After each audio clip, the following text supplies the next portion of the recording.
हाँ friends, SICT education में आपका दोस्तों जो भी नोटिफिकेशंस होते हैं, जो भी रिक्रूटमेंट के नोटिफिकेशंस आते हैं वो आपके लिए लेकर आते रहते हैं। दोस्तों आज जो एक नोटिफिकेशन आया है UPSSC के द्वारा जारी किया गया है, उस पर हम आज चर्चा करने वाले हैं और बात करने वाले हैं। बताना चाहिए कि UPSSC के द्वारा ANM की वैकेंसी आई हुई है। बहुत दिनों से इसका इंतजार किया जा रहा था ANM की वैकेंसी का, और ये वैकेंसी आ चुकी है। आइए देख लेते हैं थोड़ा सा मोटा मोटा इसमें क्या है, उसके बाद फिर आप इसमें आगे हम चर्चा। आपको बताइए नोटिफिकेशन इसका कल ही जारी हो चुका है, यानी 14 तारीख को जारी कर दिया है UPSSC ने।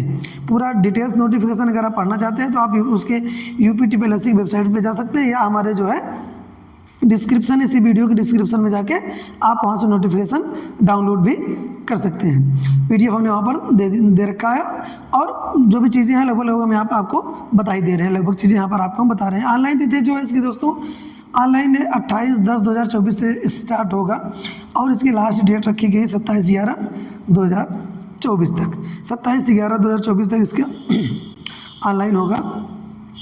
अगर इसे संशोधन की तिथि की बात करें, हम जो भी गलतियां अगर करेंगे तो आप संशोधन भी कर सकते हैं। दोस्तों हम आपको बताना चाहेंगे कि संशोधन करने के लिए आपको ये ज़रूरी है कि जब आप फॉर्म भरेंगे तो कोई गलती कर देते हैं तो पहले आप पेमेंट करेंगे। पेमेंट करने के बाद ही कोई उसमें संशोधन कर पाएंगे। बिना पेमेंट किए आप संशोधन नहीं कर पाएंगे। यानी कहने का मतलब होगा पूरा फॉर्म भरिएगा, भले गलती हो गई है तो उसमें जो है नाम, पिता का नाम, माता का नाम, डेट ऑफ बर्थ, जेंडर और एकेडमिक जो क्वालिफिकेशन आप भरे हुए होंगे उसको पूरा चेंज कर पाएंगे। कुछ चीज़ें हैं जो आप नहीं चेंज कर पाएंगे, जैसे मोबाइल नंबर हो गया, और चीज़ें नहीं चेंज कर पाएंगे। फिलहाल डेटा जो है आपका वो कहाँ से लिया जाएगा, पेट 2023 से। तो रजिस्ट्रेशन करने के लिए आपको क्या करना है, सबसे पहले UPSSC वेबसाइट पर जाएंगे आप, वहाँ से पेट का जो रोल नंबर उसको डालेंगे, डेट ऑफ बर्थ डालेंगे। जब नेक्स्ट करेंगे OTP आएगी, जैसे ही डालेंगे नाम, पिता का नाम, माता का नाम, डेट ऑफ बर्थ, ये सब चीज़ें अपने आप आ जाएंगी। उसमें कोई भी परिवर्तन उस समय आप नहीं कर पाएंगे। तभी गलती होगी आपकी जब अगर आपने पेट 2023 जो दिया था उसमें अगर कोई गलती है तभी इसमें भी गलत आएगा, अदरवाइज गलत होने की संभावना ना के बराबर है, क्योंकि डेटा वहाँ से लिया जाएगा। चलिए इसको देख लेते हैं, फिर इस पर बात करते हैं थोड़ा सा हम। अगर संशोधन की जो तिथि है 4/12/2024 तक आप संशोधन कर पाएंगे। इसके बाद योग्यता की अगर हम बात करें तो UP बोर्ड या समकक्ष इंटरमीडिएट होना चाहिए, प्लस 6 माह का जो एक ANM का ट्रेनिंग होती है ANM की वो होना चाहिए। साथ में उसके जो है 2 वर्ष का ANM का प्रशिक्षण का सर्टिफिकेट होनी चाहिए, यानी डिप्लोमा आपके पास होनी चाहिए, तब आप उसको फॉर्म डाल सकते हैं। उम्र की बात करें तो 1/7/2024 को 18 से 40 वर्ष के बीच में होना चाहिए। प्लस आपको बताना चाहेंगे चूँकि UP की वैकेंसी है तो उसमें उम्र में जो छूट दी जाती है 5 साल की, वो मिलेगी आपको। कैटेगरी बाई कैटेगरी की हम बात कर रहे हैं। और प्री में अगर हम बात करें तो 15 गुना शॉर्ट लिस्ट कैंडिडेट किए जाएंगे। यानी आपको बताना चाहेंगे दोस्तों कि अगर आपने पेट दिया है 2023 तभी ये फॉर्म डाल पाएंगे, अदरवाइज नहीं डाल पाएंगे। पेट 2023 अगर आपने दिया था तो इस जो वैकेंसी आई हुई इस वैकेंसी में आप प्रतिभाग कर सकते हैं, बशर्ते कि आपका जो है रिजल्ट जारी किया गया हो। इसमें कोई भी ये नहीं कहा गया कि मार्क्स कितने होने चाहिए, लेकिन फिलहाल आप जान रहे हैं कि इसमें प्री नहीं होनी है। प्री के लिए केवल पेट को ही प्री मान लिया गया है, इसी पर मेरिट बनेगी। और मेरिट बनाने के लिए 15 गुना बच्चों को ये पास करेंगे। 15 गुना बच्चों को लिस्ट 15 गुना बच्चों की लिस्ट जारी करेंगे। उसके बाद जो है इसी 15 गुना जब जारी करेंगे, 15 गुना को लेंगे पेट के नंबर से, उसके बाद फिर 15 गुना को ही मेंस परीक्षा के लिए फिर आपको शॉर्ट लिस्ट किया जाएगा। फिर आप चेक करिएगा वेबसाइट पे कि आपका हुआ है कि नहीं हुआ है। अगर आप उसमें आएंगे तब आप मेंस परीक्षा देंगे। मेंस के लिए आपको अलग से पेमेंट करना पड़ेगा। फिलहाल अभी जो है प्री की हम बात कर रहे हैं। दोस्तों अगर हम पोस्ट की बात करें तो स्वास्थ्य कार्यकर्ता लेवल 3 महिला सामान्य चयन, इसमें अगर हम सैलरी की बात करें तो 21,700 से 69,100 रुपये सामान्य चयन के लिए सैलरी रखी गई है, जो सामान्य चयन की सैलरी है। अगर हम पोस्ट की बात करें दोस्तों तो अनरिजर्व के लिए जनरल के लिए 2,399 पोस्ट, SC के लिए 435 पोस्ट, ST के लिए 10 पोस्ट, OBC के लिए 1,559 पोस्ट, EWS के लिए अलग से पोस्ट है 489। टोटल की अगर हम बात करें तो 4,892 पोस्ट सामान्य चयन के लिए है। यहाँ पर हम आपको बताना चाहेंगे स्वास्थ्य कार्यकर्ता महिला के विशेष चयनिक निकाला गया। इसमें केवल और केवल एसटी यानी अनुसूचित जनजाति के लिए 380 पोस्ट यहाँ पर अलग से है। तो इसलिए ये सामान्य चयन है इधर अलग है, और केवल एक विशेष चयन के लिए भी उसमें पोस्ट है। अगर आप एसटी यानी अनुसूचित जनजाति से अगर आप बिलोंग करते हैं तब आपके लिए ये पोस्ट है, अदरवाइज सभी के लिए यही पोस्ट है जो इधर लिखी हुई है। अगर हम दोस्तों फीस की बात करें तो 25 रुपये फीस है सभी के लिए, चाहे जनरल हो, ओबीसी हो, एससी हो, एसटी हो। इसमें एक प्री के लिए है, जब आप अभी फॉर्म भरेंगे तब 25 रुपये फीस आपसे ली जाएगी, 25 रुपीज़ ओनली। अब 25 रुपये फीस देकर आप फॉर्म भरेंगे, उसके बाद जो है अब एक चीज़ विशेष ध्यान दीजिएगा, लोग क्या करते हैं कि फॉर्म भर देते हैं, उसके बाद अपनी जो है डिग्री डिप्लोमा जो भी होती है उसको परीक्षा देते हैं या प्राप्त करते हैं। तो दोस्तों इसमें नोटिफिकेशन में साफ साफ लिखा हुआ है कि आपके पास आपकी मार्कशीट या जो भी प्रमाण पत्र हैं सब कुछ वो 27/11/2024 तक जारी हो जाना चाहिए।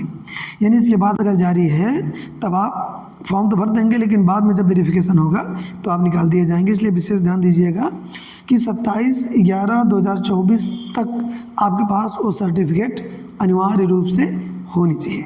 तो दोस्तों ये मोटी मोटी बातें नहीं, इसमें जो एएनएम रिक्रूटमेंट अधीनस्थ सेवा चयन आयोग के द्वारा कल नोटिफिकेशन 14 तारीख को जारी किया गया। आइए इसमें हम आपको बताते हैं क्या मेन है।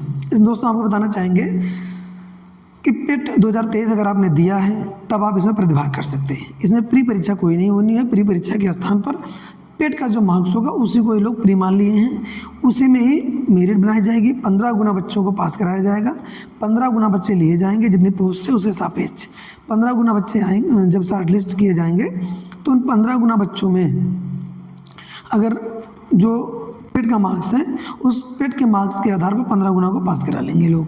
15 गुना जब पास हो जाएंगे, 15 गुना बच्चे जब पास होंगे तो उन्हीं 15 गुना बच्चों को मेंस परीक्षा के लिए क्वालिफाई माना जाएगा, और वह सभी परीक्षाएं जो अभ्यर्थी होंगे वह मेंस परीक्षा देंगे, और मेंस परीक्षा के बाद फिर जो है आपको शॉर्ट लिस्ट किया जाएगा। यानी कहने का मतलब प्री आपको नहीं देना है, प्री में यही है।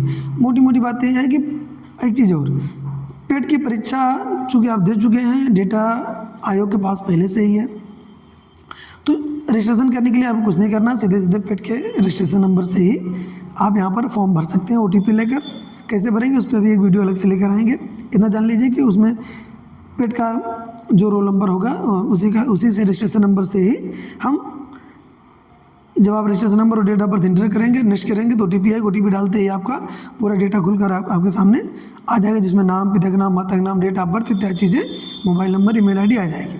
उसमें कोई गलती होने की संभावना ही नहीं है।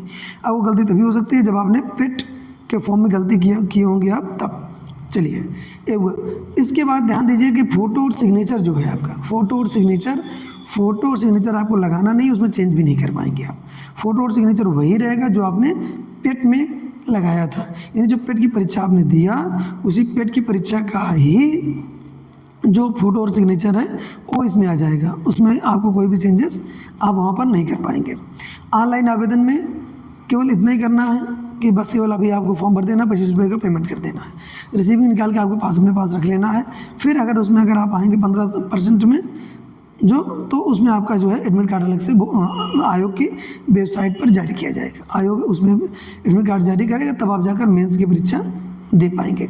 दोस्तों हम आपको बताना चाहेंगे ये स्वास्थ्य कार्यकर्ता की पोस्ट है जो है लेवल 3 का, तो इसलिए ध्यान रखिएगा कि इसमें ANM के लिए पोस्ट है, जो ये पोस्ट है वो ANM का है। इसमें ANM की डिप्लोमा होनी चाहिए, प्लस जो है 6 माह का जो एक कोर्स होता है, जो ट्रेनिंग पीरियड होता है वो भी कंप्लीट होना इसमें अनिवार्य है। ध्यान दीजिएगा क्योंकि इसकी भी सर्टिफिकेट मिलती है जब आप ट्रेनिंग करते हैं, तो ये भी आपके पास अनिवार्य रूप से होना चाहिए, अदरवाइज़ जो है आपको समस्याओं का सामना करना पड़ सकता है। तो कुल मिला के हमें कह सकते हैं मोटा मोटा ये है कि जो ANM की परीक्षा है इसमें पेट के आधार पर जो प्री है वो होना है, और जो मेंस है वो मेंस परीक्षा के लिए पेट के आधार पर ही क्वालिफाई करा देंगे। भी पेमेंट कर लीजिए, और जो क्वालिफिकेशंस वगैरह हैं, एज क्राइटेरिया, ये सब हमने यहाँ पर बता दिया। अगर कोई समस्या हो तो आप हमें कमेंट कर सकते हैं, अगर आप चाहें तो कॉल भी कर सकते हैं, व्हाट्सअप कर सकते हैं। हमारा जो नंबर है वो हम अपने कमेंट बॉक्स में कमेंट कर देंगे। दोस्तों जो लेटेस्ट नोटिफिकेशंस होती हैं वो आपको हम लेकर आते रहते हैं। आशा है कि वीडियो आपको जरूर पसंद आएगी। जो डिटेल्स हैं वो हम आपको पूरी बता चुके होंगे शायद, उसमें अगर कुछ छूटा नहीं है जहाँ तक हमने उसको पढ़ा है। तो हाँ, एक चीज़ और बताना थोड़ा सा छूट गया है कि क्षैतिज आरक्षण भी इसमें है, जो हमने यहाँ पर डिस्कस नहीं किया। अगर आप भूतपूर्व सैनिक हैं, प्रादेशिक सेना में काम कर चुके हैं, तो उसमें वेटेज है, तो उसको आप जरूर भेजिएगा फॉर्म भरते समय, इसको मत छोड़िएगा।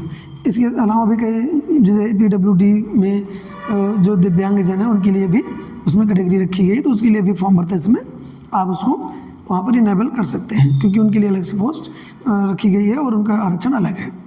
तो कुल मिलाकर इतना ही, नई वीडियो के साथ फिर हाजिर होंगे। धन्यवाद।